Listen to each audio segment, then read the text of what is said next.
سلام تخطيتنا هذا القناة كما تخونوا لومي حنتا قداسي تمرتي هزلكم قريبا زلخون السادمة مچم عبد القناة الفيديو بزح نقرات ابهيوتك ابيت ترئتهلو تخيلها بزح نقر كاب زنببكايو كاب سماركايو ولا بزتخطاتلتنا تيوم بزحات ابيت نقبر لنا هيوتنا نلوط لنا نبل نهلو نخلينا زانا لوم فيديو هجي نعو نتعبيتنا ممزن نقبرلو بحق دينا نعب زلنا بحق نعب خمس لنا كمي غيرنا نفلت ኣብ ሂወትና ካብቲ ቀደም ንልወጥ ከም ዘለና ወይ ከም ዝተለወጥና ከመይ ጌርና ከነለል ንኽእል ኣብ ኩሉ ፅላትና ሂወትና ኣተሓሳስባና ከም ዝተለወጠሲ ብኸመይ ከነለል ንኽእል እዚኣ ናይ ሎሚ ቪድዮ ከም መወከሲት ክንጥቀመላ ንኽእል ስለዚ ሓሙሽተ ኣገደስቲ ነጥብታት ጠቂሰ ኣለኹ እሳተን ድማ ኣብ ኩሉ ፅላት ለውጢ ንገብር ከም ዘለና ክሕብራና ዝኽእል ወይ ድማ ጌና እቲ ለውጢ ንገብሮ ዘለና ንሓስቦ ዘለናሲ ብዙሕ ከም ዘይሰጎምናሉ ከእንፍታና ዝኽእል እየን እሞ أبتها تمرت كوزدكم بقطع. So نايلو مارس تمرتنا 5 signs you're getting your life together. حمش تملكتات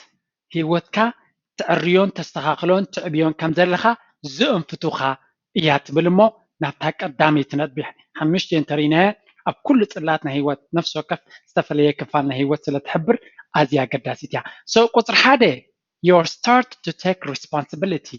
أب هيوتكا ሙሉ ሓላፍነት ክትወስድ ከም ዝጀመርካ ወይ ጀሚርካ ኣለኻ ወይ ጀሚርክ ኣለኻ ማለት እዩ እንታይ ማለት እዩ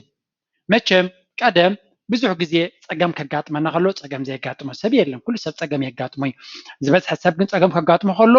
ዓዊሉ ካብ ማርር እዩ ዝጅምር ገለገሌና እውን ኣብ ሶሻል ሚድያ ኣብ ፌስቡክ ኣብ ገሌ በቃ ፖስት ንገብር ማለት እዩ ሰብ ዝብልዎ ከምዚ ዶ ገለገለ ከሞ ብንፁር ነቲ ሰብ እናጠቐስካ እውን ከምዚ ገይሩኒ እናበልካ نسب متسلام ويكان بزعبات تسب بزح كتزارب تمرت نيركا تخوني تخليخي نيركا تكون تخليخا أبزي حجيجن أبيت كم زجبركا بيننا نفلت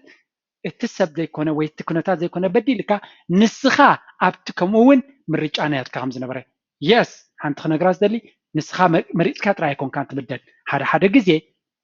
سبعتون بستفل عليه قاطع من نسخة بجرها خلها كبدلو خيقول يوم زي قدس أبي وتكا بزعبا سبات راي زرب يلهون أبي هوتكا زي معوات سخن نجر زي مجد عموسي كنتات راي زفتورة غيركا تزارن يركا تخونيها حدا سبقن أبيت والكاو أبيت يجبركم زلوا وي بسلات يرخم زلوا بينك فلتخل اتزلوا وهيوت ولا قاب كنتات تسألوا كفالنا تجن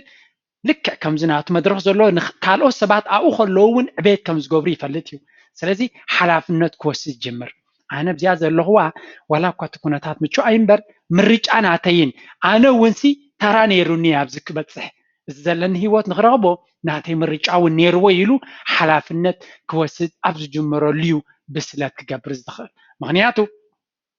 أما ودا تنتهز بالأمنات كلونا له هيوتيسي أنا ماستر هيوتي I'm master of my destiny هيوتي وي تي زدوليو نجر نخبص حسي أنا يتقن مسارحي أنا حلافنت علاني أنا يقيرو زخل سلازي بزي قدس سبات تايجيرو مني كنتات تايجيرو زي قدس التقندي أنا بخمي ريو أنا بخمي قبلو أنا بخمي يتأمتو يتقند قداسي معناتو سباتم كنتاتن زفترو نجرات كنكيرين نغلينا انتاي كنكير نغل بخمي نتأمتو بخمي نريو بخمي نقطمو نحنا نوصل مالتيو حيلناتنا وي سلطاناتنا وي باورناتنا دما أبت سباتم كنتاتن زفترو دي كونس نحنا نهبو قبر ملسي عويز ولا تبسلات سلازي تناتنا قبر ملسي انت عينت قبر ملسي يخون أما فلات أتبكرنا خسرك لنا بسلات كيرنا لنا مالتي كمدما standing firmly behind your choices نتهم زمرت كايوم كلهم حماقاتهم من صبغاتهم من كتقبلهم كتكلالك عبد حريم دما دو كتبلالك سلازي ጽቡቕ ክኾን ከሎ ናትካ ምዃኑ ምግባር ሕማቕ ክኾን ከሎ ግን ክስቶ ከምዚ ኢልካ ኤክስኪውዝ ምግባር ነቶም ሰባት ኣይኮንካ ተፀልምን ትጉድልን ዘለኻ ነፍስኻ ኢኻ ሓይልኻ ተጉድል ዘለኻ ምክንያቱ እቲ እንከሎ ጥማሲ ዝመፅእ እዚ ነገራት ኣጋጢሙኒ ዘሎ ኣነ ክዕርዮ ዝኽእል ኣነ እንተተበጊሰሉ ጥራይ ክዕረ ዝኽእል ክሳብ ዘይበልካ ወይ ዘይበልኪ እቲ ነገራት ክቕየር ክልወጥ ኣይክእልኒ ስለዚ ኩሉ ግዜ ንሕና ኣብትናትና ምርጫታት ናትና ዝበለፀ ምርጫ ንኽመርፅ እቶም ቅድሚ ሕጂ ዝመረፅናዮም ጌጋን ተኾይኖም ድማ ሓላፍነት ወሲድና ከነስተኻኽሎም ፅቡቕ ዝኾኑ ምርጫታት ክንመርፅ ክንብገስ እንድሕር ክኢልካዩ እቲ ቀዳማይ ነጥቢ ዕብየት ከም ትገብር ዘለኻ ክትፈልጥ ትኽእል كالي تنبي you become very selective ኣብ ሂወት ኣተኲርካ ወይ ንዓኻ ዘድልዩኻ ክትመርፅ ትኽእል ሰብ ክትከውን ጀሚርካ ኣለኻ ማለት እዩ እንታይ ማለት እዩ ዝኻ መቸም ኣብ ሂወት ሰብ ከም ዘድልየና ድሮ ፈሊጥና ኣለና ዘይፈለጥና ድማ ሓድሽ ብስራት ሰብ የድልየካ እዩ መሓዛ ዓርኪ ሓው የድልየና እዩ ብፍላይ ድማ ኣብ ስደት ንነብር እንድሕር ኮይና ብዘይ ሰብ ክነብር ሂወት ከቢድ እዩ ኣብ ግዜ ፅቡቕና ሰብ የድልየና ኣብ ግዜ ሕማቕና ሰብ የድልየና እቲ ሕቶ ግን እንታይ ዓይነት ሰብ ካልኣይ ድማ እንታይ ክፈሊጥካ ኣለካ ኣብዚ ግዜ እዚ እንድሕር ብስለት ናትካ ክትመዝን እንተኮይንካ ኣብ ሓደ ደረጃ ብስለት ዝበፅሐ ሰብ እቶም ንሱ ዝቐርቦም ሰባት ኣብ ሂወቱ ወይ ኣብ ሂወታ ዓብ ፅልዋ ከም ዘለዎም ተረዲእዎም ኣስተብሂሉን ኣሎ ማለት እዩ ሰብቲ ስለዚ እቶም ንስኻ ምስኦም ግዜ ተጥፍእ ሰባት ንስኻ ጥራይ ዘይኮንካ ጥቕሞም ንሳቶም እውን ዓብ ፅልዋ ኣለዎም ኣብ ሂወትካ ኣብ ዕቤትካ ኣብ ቁጠባኻ ኣብ ኩሉ ባህልኻ ኣብ ኣነባብራኻ ኣብ ሓዳርካ ኣብ ፍቕርካ ኩሉ ፅልዋ ኣለዎም እዩ ስለዚ ክሳብ ከምኡ ምዃኑ ምስ ተረዳእካ እንታይ ክትገብር ኣለካ ነቶም deliberate effort ይብልዎ ሓደ ኣዝዩ ብምስትውዓል ነፍሲ ወከፍ ሰብ ኣብ ጥቃኻ ዘሎ ሰብ ብምስትውዓል ክትጥምቶ ትጅምር መጀመርያ ንስኻ እቲ ዝበለፀ ሰብ ክትከውን ትፅዕር ምክንያቱ ሓላፍነት ኣብ ቁጥሪ ሓደ ኢልና ስለ ዘለና ኩሉ ነገራት ፀገም እንተሎ ኣነ ከስተኻኽሎም ኣለኒ ኣነ ነፍሰይ ክዕርለኒ ዝብል ሓላፍነት ወሲድካ ኣለኻ ካልኣይ ድማ ንስኻ ሓላፍነት ምውሳድ ድማ እንታይ ዓይነት ሰባት ክቐርብሎም ምስ ከመይ ዓይነት ሰባት ኢኻ ግዜ ተጥፍእ ክንዲ ምንታይ ግዜ ድማ ከተስተኻኽል ትጀምር ስለዚ እቶም ሰባት ንስኻ ግዜ ትቦም ዘለኻ እቶም ዝቐርቡኻ ሰባት ፅፂ ርኢ ቁፅር ኣቢልካ እንታይ ዓይነት ፅልዋ ኣብ ሂወትካ ይትርፍሎ ፈሊጥካ እቶም ፅቡቆም ወይ ከዓ ውሑዳት ተኮይኖም እቶም ፅቡቅ ፅልዋ ዘለዎም ምስኦም ብዙሕ ግዜ ብቁፅሪ ድማ ዝበዝሕሉ ፃዕሪ ትገብር እቶም ሕጉሳት ዝበሃሉ ኣብ ዓለም ልዕሊ 5 መሓዙት ወይ ኣዕሩኽ የብሎምን ምናልባት 100 200 20 30 ዕሩኽ ተዘይሒዝካ ዘይትሕጎስ ይመስለካ ወይ ይመስለካ ከይህሉ ውሑዳትን ፅሩያትን ፅቡቃትን መሓዙትን ዕሩኽን ዝበለፀ እዩ ካብ ብዙሓት ንዓኻ ዘይጠቕሙኻን ዘይዕብዩኻን በሽ በንፃሩ ዝጎድኡኻን መሓዙትን ዕሩኽን መብዛሕ ስለዚ ግዜኻ ምስቶም ዝሃንፁኻን ተሃንፆምን ዘዕብዩኻን ትዕብዮምን ሰባት ከተሕልፎን ውሑዳት ዋላ እንትኾኑ ምስኦም ዘለካ ግዜ ናብዛሕካ ነቶም ዝጎድኡኻን ዘትክሙኻን ዘትርፉኻን ግን ካብኦም ቀስ ብቐስ ግዜ ክትሰርቕ ሞ ናብቲ ንዓኻ ዘዕብየካ ክትህብ ከለኻ ድሮ ዓብይ ለውጢ ኣብ ሂወትካ ትገብር ኣለኻ ብስለት እውን መለክዕናቱ እዚ እዩ ሳልሳይ you recognize the keys ቶም ኣገደስቲ መፋትሕ ናይ ሂወት ድማ መፋትሕ ናይ ዓወት ድማ ኣስተቢልካ ፈሊጥካዮም ኣለኻ ማለት እዩ ንሳቶም ድማ እንታይ እዮም ካብታ መጀመርያ ካብ ድርኩኺት ናይ ገዛኻ ዝወፀኻ ኣለወላ ኣብ ዓድኻ ይኹን ብዝያዳ ድማ ካብ ሃገርካ ምስ ወፀኻ ኣብ ሂወት ንክትዕወት ወይ ንክሓልፈልካ ወይ ንክትነብር ናትካ ፃዕሪ ልዕሊ ማንም ከም ዘድሊ ፈሊጥካ ኣለኻ ምክንያቱ ቀምሻ ደይ ሓንኩልኒ ድራር ዕለትካ ከም ዘየምፃልካ ድሮ ተገንዚብካ ኣለኻ ዝኾነ ይኹን ኤክስኪውዝ ኣየድልኒ ስለዚ ኣብ ስደት ተለኻ ብፍላይ ንኣብነት ካብቲ ሃገርካ ውፅእ ኢልካ እንተለኻ ቀዳማይ ቋንቋ ከተምሃር ግድን ከም ዘድልየካ ምስ ካልእ ሰባት ኣነባብራ ክትፈልጥ ከም ዘለካ ኣገደስቲ ሰባት ኣብ ከባቢኻ ክህልውካ ከም ዘለዎም ፈሊጥካ ተገንዚብካ ካልኣይ ድማ ልዕሊ ማንም ኣበርቲዕካ ክትሰርሕ ልዕሊ ማንም ኣበርቲዕካ ክትመሃርን ክትምዕብልን ከም ዘለካ ሂወት ድሮ ምሂራትካ ኣላ ነዚ ትምህርቲ ድማ ኣብ ሂወትካ ክትነብሮ ጀሚርካ ኣለኻ ማለት እዩ ምክንያቱ ምስጢር ናይ ዓወትካ ወይ ምስጢር ናይ ሓደ ፅቡቅ ሂወት ብፍላይ ኣብ ስደት ልዕሊ ማንም ህርኩ ሰራሕተኛ ክትከውን ኣለካ እቶም ደቂ ዓዲ ዋላ ክንዳኻ ከይሰርሑ ከለዉ ልዕሊኻ ክኸዱ ይኽእሉ እዮም ንስኻ ወይ ንስኺ ግን ምርጫ የብልክን ልዕሊኦም ክትሰርሕን ክትደኽምን ኣለኪ ልዕሊኦም ቀንዲ ድማ ልዕሊኦም ክትመሃርን ክትነቅሕን ክትፈልጥን ኣለኪ ምክንያቱ ንሳቶም እቲ ቋንቋ ናይ ዓዶም እዩ እቲ ነገራት እውን ኣብ ዓዶም ክኸውን ይኽእል እዩ ንስኻ ግን ኩሉ ግዜ ሓድሽ ስለ ዝኾንካ ዝያዳ ክትፀር ኣለካ ማዕርዮም በመፅዓርካ ክትዕወት ኣይትኽእልን ኢኻ ንድሕሪት ክትተርፍ ጥራይኻ ትኽእል እታ ካልአይቲ ነጥብኸ ቴክኖሎጂ ብፍላይ ሎሚ ግዜ ኣብዚ ሕጂ እንነብረሉ ዘለና መድረኽ ከም ቀደም መድረኽ ኣይኮነን ስለዚ 21 ክፍለ ዘበን ጥራይ ዘይኮነስ ዝሓለፈ 10 ዓመት ቀንዲ ኣገዳሲ ካብ 2020 ንድሓር ዘሎ ሂወት ድማ ከምዚ ቅድሚ ሕጂ ዝነበረ ክኸውን ኣይኮነን ቴክኖሎጂ ኣዝዩ ቅልጡፍ ዕብየትን ነቲ ንነብረሉ ዘለና ሂወት ድማ ይልውጥ ኣሎ ሕማቕ ዜና ክኸውን ይኽእል صبغ زينا دما كون صبغ زينا سلامتاي يخون نحنا ترى دي كونس نتوم أوروباويان أمريكاويان كل سب هيوت غير زلو نتوم 10 عامات 5 عامات 100 عامات زنبرو دك 5 عامات زلو دك 6 عامات زلو بفلا يلومي عابت أقام ناي تكنولوجيا كاتيمون زلو سلازي حجم ممتاكا ويحدش مهانكا بأوروبا ويا بأمريكا ويا بزمعبو العالم أدفانتج عليك معاسكن نتزلو تكنولوجي كتفلطون كتلاليون تكديسكا حنقوفا يلكا خدك أمولو مستجمر أبقد ميت كابت حكاية خالي سلازي إزياء كابزان هلو متمرتك أدامي تكن استوعلا لازلنا إزياء سلازي بسلات ناتكا نتزلو مدرخ تجنزيكا كتك أمولون أبرب حاخا خطوعلو كتفتنكا لخا زلا على بسلات بعض سلازي انتاي مالتي زي نتزلو تكنولوجي نتزلو مكيار لوتنا هيوت أستوعلكا جزيا وسيدكا صعري غيركا كتملكو فتن انت مليخ كايوز جزيا لومي in fact نسخة حاسب كايون تتصبيخان زي تفلت عدلات أب أفدق جزاها أب دركوخيت جزاها أبتا زل خايا بوتا خمس الكاي خلي أزيو سلطون عالم زمن تكنولوجي زمن أمازون زمن أونلاين بيزنس سينا نبرزالنا سلازي انت هريت بوغ يركان التكنولوجي تردي خايو كم تنايك عالم نايك عالم هيوت تنبرلو هيوت كله عيكلني إزيا أقداسيت نتبيع كنستوعلا زلنا بسلات دما نزي استوعيلكا سقم تكتوس تجميركا مفلات نبين وغلا يكونن فلتت دا كل سب كفلتي كل سعدا يكون زارب زلهم زغبرغم وحداتهم تم زغبر خايا عبيلو سلازي مدرخ كاير كله نتوم قلطيشو ادابت غيرهم ناوز اتو ايو بليچ ازبو مخنياتو كل غزي مجمريا حدش مدرخ توم حنغفا يلوم كمهارولن كتقمون تفتنو صباحنغو نساتهم يوم زبلت هيوتن زبلت عدلاتن زرهبو اتوم قلطيفهم زي ما صخه كل غزي ابستود بارت نامصو شكرون كتصقمون تري مالتي رابعيت نتبي grown up and maturity قربت لينا بسلتنا أبيت الملكت كتر جميل كلها بسلت دا بخمي يرأيك نبلكنا yes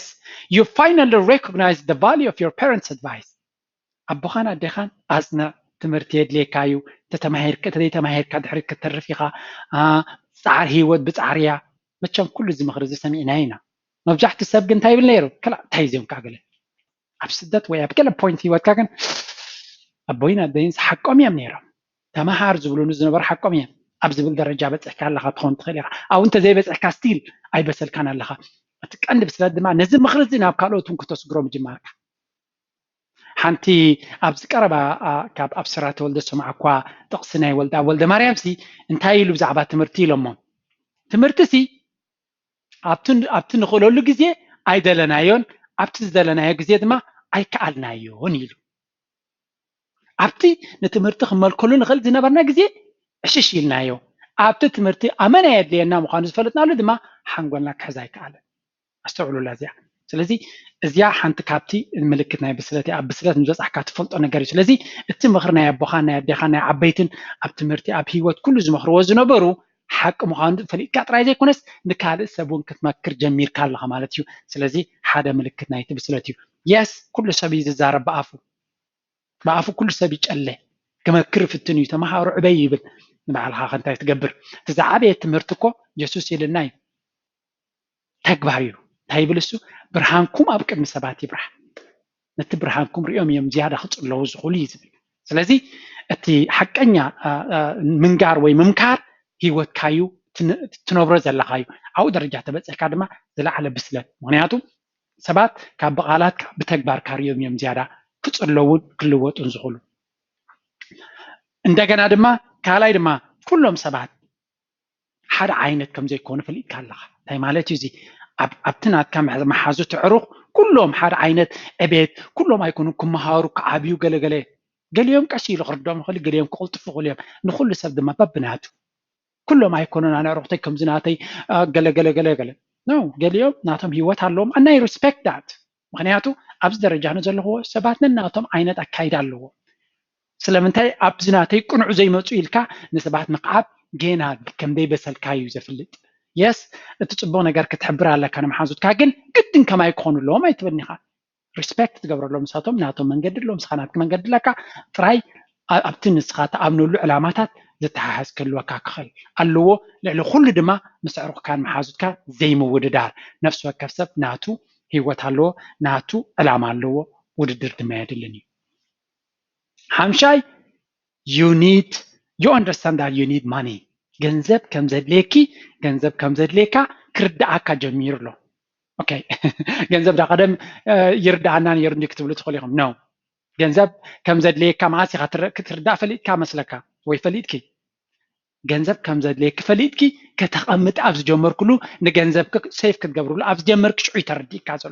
ሽዑ ተረዲእኪ ዘሎ ገንዘብ ከም ዝጠቅምና ንፈልጥ ኒና ኖ እንተ ትፈልጥ ነርካ ካብታ ዘላትካ ገንዘብ መትረፍካ ነርካ ምክንያቱ ኣና ብሂወተይ ገንዘብ ከም ዘድልየኒ ስለ ዝፈልጥ ዝነበርኩ ኣብ ሱዳን ከለኹ ንኣብነት 3 ግዜ ክበልዕ ኣይመርፅን እየ ነይረ 2 ግዜ መሪፀ ነታ ሓንቲ ሴፍ ገብራ ይደሊ ምክንያቱ ስለምንታይ ፅባሕ ንግሆ ክልተ እውን ከይስእን ስለ ዝፈርስ ዝነበርኩ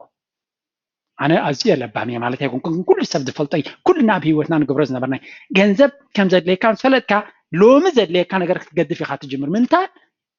ፅባሕ ንግሆ ጠቕላላ ካልኸይስ ካብ ሎሚ 3 በልዐ ፅባሕ ዝጠሚ ሎሚ ሓንቲ ግዜ በልዐ ፅባሕ በልዐ ድሕሪ ፅባሕ ክበልዕ ይሕሸኒ የስ ዕድላት ስራሕ ክንደሊ ኣለና ይፈልጥ እንደ ኩሉ ሲቪል እንደ ግን ገንዘብ ዘድልየካ ብፅኑዕ ከተትርፎ ክትሓስብ ከለኻ ሽዑ ዝርዳእካ ማለት ተረዲእካ ዘሎ ማለት እምበር ዝመፀካ ገንዘብ ትብትኖ እንተለኻ ጥቕሚ ገንዘብ ገና ኣይተረዳእካን ኣሎ ማለት እዩ ልዕሊ ኩሉ ድማ ኣብ ገንዘብ እንታይ ናይ ገንዘብ ርድኢት መዓስ እዩ ዘለና ንብል ገንዘብ ክንደይ ንእቱ ይኮነን ኣገዳሲ ክንደይ ደሞዝና ክንደይ ነምፅእ ኣይኮነን ኣገዳሲ ክንደይ ነትርፍ እዩ ኣገዳሲ ድሕሪ እታ ወርሒ ምስ ሓለፈቲ ክንደይ ካብቲ ዝረኸብናዮ ኣትሪፍና ብሙሉእ እቲ ዝመፀ ገንዘብ ኣንቀሳቐስና እንተኾና ደሞዝ ዝበሃል የብልና ንሕና ገንዘብ ኢና ነንቀሳቐስ ዘለና ስለዚ ክንደይ እቲኻ ዘይኮነስ ክንደይ ኣትሪፍካ እዩ ትቐንዲ ልቦና ክንደይ ኣትሪፍካ ጥራይ ከዓ ይቅኹል ኣይኮነን ክንደይ ኣትሪፍካ ዘይኮነስ ገንዘብካሲ እንታይ ይገብራሉ ተቐሚጡ ድዩ ዘሎ ወይስ ንሱ እውን ብዓቕሙ ክሕግዘካ ይፍትን ኣሎ ስለዚ ብዛዕባ ገንዘብ ኣተሓሕዙ ኣዋፍሩ ትፈልጥ ዲኻ ክትፈልጥ ክትፅዕር ዲኻ ተንብብ ዲኻ ክትዓቢ ኢልካ ትሓስብ ዲኻ ወይስ ኩሉ ግዜ ካብ ኢድ ንኣፍ ኮይንካ ኢኻ ክትነብር ትደሊ ኩሉ ግዜ ካብ ካልኦት ሰባት ዝመፀ ጥራይ ኢኻ ክትፅበ እዚ እውን ኣገዳሲ ነጥቢ እዩ ስለዚ ንገንዘብ መጀመርያ ከተቐምጥ ምፍታን ካብ ተቐመጥካ ከተዋፍር ኢልካ ምሕሳብ ሳልሳይ ድማ ኣበይ ተወፍሮ ክትፈልጥ ኢልካ ምብጋስ ስለዚ ኩሉ ግዜ ኣብ ገንዘብ ዘለና ጥማምታ ኣብ ገንዘብ ዘለና ረዳድኣ ክዓቢ ክኽእል ኣለዎ መጠኑ ዝዓበየ ድማ መጠኑ ሂወትና ክቐልልና ይኽእል ስለዚ ናይ ሎሚ ትምህርቲ እዚ ኩሉ ትምህርቲ ናተ ይኹን ናይ ካልእ ዕቤት ዝተምሃርናዮ ኣብ ሂወትና ለውጢ ንገብር ኣለና ዲና ንልወጥ ኣለና ዲና ነፍስና ንመዝነሉ ክኸውን ይኽእል እዩ ኣይሆፕ ንእሽትለይ ሓገዝ ጌራትልኩም ክትኸውን ኣብ ኩሉ ፅላት ስለዚ ነዚ ተጠቂምና ድማ ናብ ዝበለፀ ዕቤት ገፅና ክንከይድ ኣውጠጠው ከይንብል ኩልና ክንዓቢ ኣለና ቀፃሊ ዕቤት መወዳእታ የብሉን ብፍላይ ከዓ ንሕና ኣብ ታሕቲ ስለ ዘለና ብርቱዕ ዝኾነ ዕቤት ክንገብር ኣለና ላዕሊ ክመፅእ እቶም ንመጀመርያ ትመፁ ዘለኹም ሽመይ ጆርጆ ድራር ይበሃል እዚ ጂ ድራር ዝብል ቻነል ብዙሕ ኣተሓሳስባና ብግልናን ከም ሕብረተሰብን ክልውጠና ዝኽእል ዝበልክዎ ኣብ ኩሉ ፅላት ናይ ሂወት ኣለና ብፍላይ ኣብ ፋይናንስ ኣብ ቁጠባ ድማ ብዙሕ ትሕዝቶታት ኣለዎ ኣትይኹም ተጠቀሙሉ ይብለኩም ከም ወትሩ ትመሃሩሉን ተዓቢሉን ዘለኹም ፅቡቅ ገበርኩም እዛ ቪድዮ ፅብቕቲ ኮይና እንተረኺብኩማ ላይክ ግበርዋ ንካልኦት ኣሕዋትና ክጠቕምዎም ዝኽእል ዝበልኩሞ ድማ ሼር ግበርዋ ምክንያቱ ንዖም እውን ክትሕግዞም ስለ ትኽእል ማለት እዩ ድሕሪ ምባል ናይ ሎሚ ቪድዮ ኣብ ዝተወድያ ኣላ ኣብ ካልእ ክሳብ ምራኸብ ደሓን ኩኑ ቻው